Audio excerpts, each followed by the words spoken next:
I wish there were more. I know that there are protests all over the UK, thank God. Of course, we're all here for the same reason, I hope, and that is to come together and really look at this behind us and say there is an incredibly unjust situation taking place and has been so for a number of years. Now let me tell you about my personal involvement and why I chose to get involved in this. About 2 years ago, somebody came to me and said, as a journalist, are you aware of what this coalition are doing to sick and disabled people? Oh, hold on a second. East Police helicopter. Oh, hello. Hiya. And they said, are you aware of what this coalition are doing to sick and disabled people? And I said, no, I'm not actually. I'm not entirely sure and aware of that. Would you like to tell me? And they started to point out some of the things that were taking place. And one of the things that struck me as utterly inhumane was the fact that sick and disabled people were being pursued to their deaths by the work capability assessment. The work capability assessment backed by all parties. It isn't necessarily party political because they're all bloody involved. Bit by bit, I started to learn more, and bit by bit people started to come to me, people who were sick and disabled, including my own brother who takes over 800 tablets a month, daily medical injections, been pursued by ATOS to undertake a work capability assessment, a man who had worked decades and has been pursued down to the ground, and it is abhorrent, quite frankly. I want to tell you about some other people who came to me. These names might mean something to you. Karen Sherlock, Teresa Kelly. These are ladies who are now dead, ladies who fought to the end of their days, pursued, doggedly pursued, to work in jobs that don't exist, at the hands of people who have no idea what's happening on the ground, people who are incredibly vulnerable. Journalists, very few journalists are prepared to put their necks above the parapet, and that's because they're all in it together. I don't work like that. My attitude is, I don't know how long I'm going to be here for, so let me do the best I can with the little platform that I've been given, which is why I'm here right now. My mum died when I was 11 years old, and she died as a consequence of the negligence of our local doctor and the NHS then. I saw the way they pursued my mother to her death, where the doctors wrote us off as a dysfunctional family. I vouched when I was in a position to do anything about it, I would, and that is what I'm doing. And so, to this end, I've done a number of things, including send a series of open letters to Ed Miliband to support me and many other people in fighting against this company. Now, let's be clear here. This company is not the only problem. The problem is the Department of Work and Pensions, Ian Duncan Smith, these are the realities. I know you're doing your job over there, but there are people in a great deal of pain. People who have literally died and been pursued to their death. What I'd like to know is, after we heard about the 10,600 people who died within 6 weeks of their claims ending, what happened to the figures since then? Yes. What that suggests to me is it is exponentially more than the 10,600 people. If we lined tens of thousands of people up against a brick wall and shot them dead, there'd be a national outcry. But instead, we are murdering people by stealth. And it is not acceptable, and I will, and with every breath of my being, I will continue to fight against it, because we must. And we must keep amassing in numbers, because it's not enough, sadly, just to fill out our petitions, be angry. We've got to do more. We have to keep gathering in numbers, and we have to send out a message loud and clear that we, as a country, as a society, will not accept inhumane treatment towards our most vulnerable. It's unacceptable, and it must stop. Now, about 2 weeks ago, somebody came to me. She said, I'm in the last stages of my cancer. I'm going to be here much longer. I'm going to keep fighting until they carry me out, she said.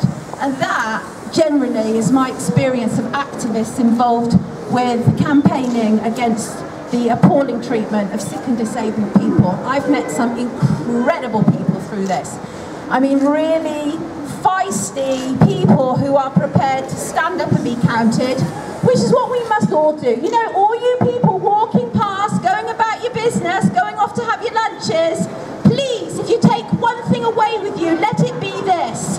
A society is judged by the way it treats its most vulnerable. Yes. Yes. Absolutely. And if that is a reflection on us, then shame on all of us, every one of us, including the people gathered round here, because we sadly are letting this happen. We can't continue to allow this to happen. When I wrote to Ed Miliband and asked him about what he was going to do about the WCA, because it was the WCA I had a problem with, not just ATOS or ATOS or however you want to pronounce it. A company that is earning so much, it's quite extraordinary. If we took a fifth of what we as a country pay ATOS to administer these heinous tests, we could take care of sick and disabled people properly. That's what we could do, but instead we put them through a test which is proven. I mean, I don't know what the latest statistic is, but it's certainly something along the lines of over half are then put through an appeal system which fails. It costs us an absolute fortune to administer, both emotionally, personally and financially. It can't continue. I told Ed Miliband all of this. What did he do? Nothing. He arranged a meeting with his disability minister, who is now no more. So it would have come to nothing, frankly, because she's not there anymore. And that's what he did. But he basically supported the entire scrounger rhetoric, which is abhorrent for a so-called socialist, I laugh, government or a party. It's disgraceful. Scrounger rhetoric is not suitable or appropriate in our society. If people need help, then we must give them help. It is a tiny fraction who are actually fraudulent claims. I think the last stat on that was about 0.5% of claims are fraudulent, and so what they do is they build an entire system around a very small minority who are defrauding the system. I don't need to tell you who's really defrauding the system, do I? No, we are in a place where we're surrounded by high finance and business. We really all know who is taking far more from the system than any sick and disabled people that you or I may know. And that is what we're dealing with. As I say again, I thank you all for being here. I'm so angry, I get angry, but then I get angry and I get a breakthrough. But the truth is, well, you have to get angry. You know, we're angry. We are angry, but it must be focused and directional anger, because what we can't do is we can't allow ourselves to be bound and trussed up. Well, these people here are protecting corporate interests. And I say that having visited Barton Moss and the fracking, and on the days when the trucks aren't going in, you won't find a policeman or a policewoman anywhere to be seen. And that is because, unfortunately, we are in a society where our police are protecting corporate interests far more than people here who may have been bludgeoned by their local DWP office. And it is horrible what happens. Absolutely horrible. People are left without any money for heating. People have to choose between eat or heat. And people have to pay for their own treatments, their own wheelchairs. It's absolutely obscene. We must do more than just vote at the ballot box. We have to start voting with our feet. We have to send out a clear message to society. It's unacceptable.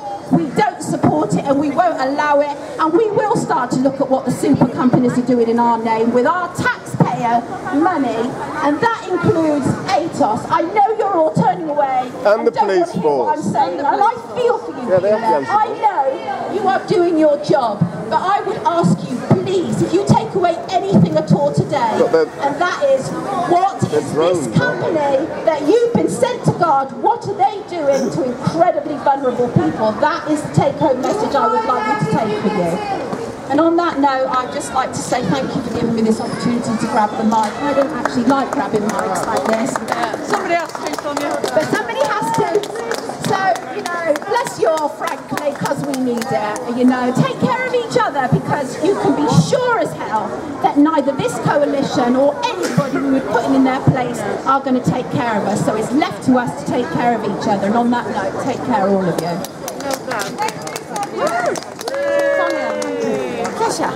Well, very well said. I think we should give that speaker a big cheer, everybody. Sonia, what's your surname? Poulton. Sonia Poulton. Okay, another cheer for that one. Go on, cheer! Okay, well, my name is Natalie Bennett, and I'm the leader of the Green Party of England and Wales. And first of all, I want to say to all of you here today, congratulations for being here, and I want to spread that message to all of the 80 other protests all around the country, and there's Green Party people in as many of those as we can manage. Because I want to start with a really simple, radical statement, and that's the fact that here in Britain, the world's 6th richest economy, we have enough resources for everyone to have a decent quality of life. We have a problem with distribution, we don't have a problem with lack of resources. And everybody should have enough money to put food on the table without having to go to a food bank to rely on charity. Everybody should have enough money to, when it's really cold, switch the heating on and not have to sit under several jumpers and a blanket and shiver. And everyone, even more than that, really basic, everyone should have enough money to meet their friends down the cafe and have a cup of tea. Everybody should have enough money to get on that bus, or have a pass to get on the bus to get to that cafe. Just surviving isn't living. Everyone in Britain should be able to live to a decent standard of life. And that's how we need to rearrange our whole society so that happens. You know, exactly. Live a decent life that you're allowed to actually feel like you're living. Now, we're here today to talk about ATOS, and ATOS are just one example of a whole dreadful model. The privatisation companies, the companies that have taken contracts for our public services. And 3 things happen when they do that. One, they take huge amounts of public money and put it into private profits. And all too often those private profits just go winging off into the nearest tax haven. And we have to stop that happening. The second thing they do is they cut the pay and conditions of the workers. They take what were public servants on reasonably decent salaries and conditions, and they slash them away to the point where they're just surviving not much better than the people that they're supposed to be working with. And the third thing is, what they do is enforce absolutely unreasonable, unfair, unjust rules like the work capability assessment. And what we have to do today is not just say let's get rid of ATOS, that's only the start. We need to say we need to get rid of the work capability assessment. We need to say there's simply one person or group of people who should be able to decide if someone's fit to work, and that's the medical professionals who look after them. That's the only people who really understand the situation. And what we have to do is say we have to stop all this privatisation of public services. We have to stop it and we have to reverse it. Because what we have otherwise is we have this alphabet soup. ATOS, G4S, A4E, all of these dreadful companies that are a byword for being really, really bad at what they do and doing really bad things. And what's more, they're only good at one thing. They're good at bidding for government contracts. That's the only thing they're good at. Good at bidding for government contracts and good at taking our money. But then they're lousy at doing lousy things. And we have to say enough to that model. And you know, I can commend to you a small starting point on this. Caroline Lucas, the Green MP, has a bill before Parliament now. A bill to renationalise the railways. And that would be a starting point. A start place to start. But what I really want to say today is, and this is particularly directed at the people walking past now and the people behind us, it's worth remembering the fact that at the moment we have a group of people in our society who have been demonised, a group of people who have been treated as almost subhuman, people who have disabilities, people who have well, yeah, okay, ATOS is subhuman, I'll agree with that. We have a society where people have been demonised, people have been mistreated. But anyone, all of those people walking past now, all of us standing here, we're all, except unless you're one of the 1% of that Occupy calls really rich. If you're not really rich, we're all only one medical accident, only one redundancy, only one medical incident, one road crash away from needing the support of this society. And if we're a civilised society, that support must be there. Yes, here. So I'm going to finish on that. We have to say we need to treat everyone in our society decently, allow them to have a decent life, and then we'll be the sort of society that we should be, we could be, and we can be. So let's go and make it happen. Thank you.